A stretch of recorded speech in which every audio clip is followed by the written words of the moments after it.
lights cast across it. Perhaps I should go get Leyland. Of course, I had no idea where he was, and I worried that if I went looking for him, I might run into the wrong person and end up having to explain why I was wandering around the house late at night. So I decided to wait it out. Leyland said he'd be here, so he would. I went over to the oval mirror hanging on the wall above the dresser. For it being so late, I sure looked awake, my violet eyes staring back at me all big and wide. Sliding my ponytail to the side, I turned to look at the back of my neck, where my Foreseer's mark was tattooed. It was the first time I'd seen it, and honestly, it was kind of strange to look at. I'd never even considered getting a real tattoo before, and now I suddenly had one, under no choice of my own. But I guess that just came with the territory of being part of a world where people's supernatural gifts mark them. It was almost like being branded. I traced the black circle that curved around the S with my finger, my skin tingling beneath my touch. So weird, I muttered. A soft click came from behind me, and I spun around as the bedroom door creaked open. I almost bolted for the window, but then I saw it was Leyland, and I relaxed. "Good. You're awake," Leyland said in a hushed voice, and shut the door. He was dressed in a black long-sleeved thermal shirt, black jeans, and black boots, which made me wonder if we were going to the Black Dungeon, since almost everyone there dressed entirely in black. "You've been up here for so long, I thought for sure you'd be asleep." I had been, but I didn't tell him that. If I'd stayed down there, around Alex, then they would have figured out something was up. I thought it'd be best if I came up here, where no one could see how bouncy I was. "Well, I guess I don't have to ask you if you're ready to go then," he said with a smile. "Yeah, I am more than ready," I said, feeling both excited and nervous. Excited because, what if I was told my mother was alive? And nervous because, well, I had a feeling that even if we were not going to the Black Dungeon, we were probably going to a place that was a lot like it. "Okay," he hesitated, making me wonder if he'd changed his mind about going.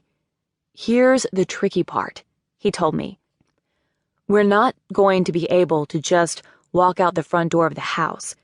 Odessa sets up these magical charms at night, so if someone tries to come in or go out, she'll know.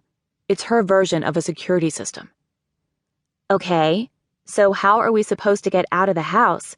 I asked, and his gaze flickered in the direction of the window. My eyes widened. "You want us to climb out the window?" "It's the only way. All the downstairs windows have charms on them, and although I'm not sure exactly what Odessa's charms do if they get set off, I'd really rather not find out." I glanced with uncertainty at the window. "But how are we even supposed to climb out? Do you have some kind of special climbing down the wall superpower or something?" "Really? I wouldn't have been that surprised if he did." He shook his head, seeming amused. "I'm a vampire, Gemma, not Spider-Man." He paused. "No, you're going to get on my back, and I'm going to jump out." I stared at him, waiting for him to deliver the punchline of the joke because he had to be joking. But the look on his face was dead serious. "How's that even going to work without us getting hurt?" I asked, dumbfounded. "We won't get hurt," he assured me. "That far of a fall won't hurt me at all. It's a vampire thing." "Yeah, but I'm not a vampire," I made a point to say, even though it was obvious. "The fall will hurt me." "That's why you'll be on my back, so I can break the fall for you."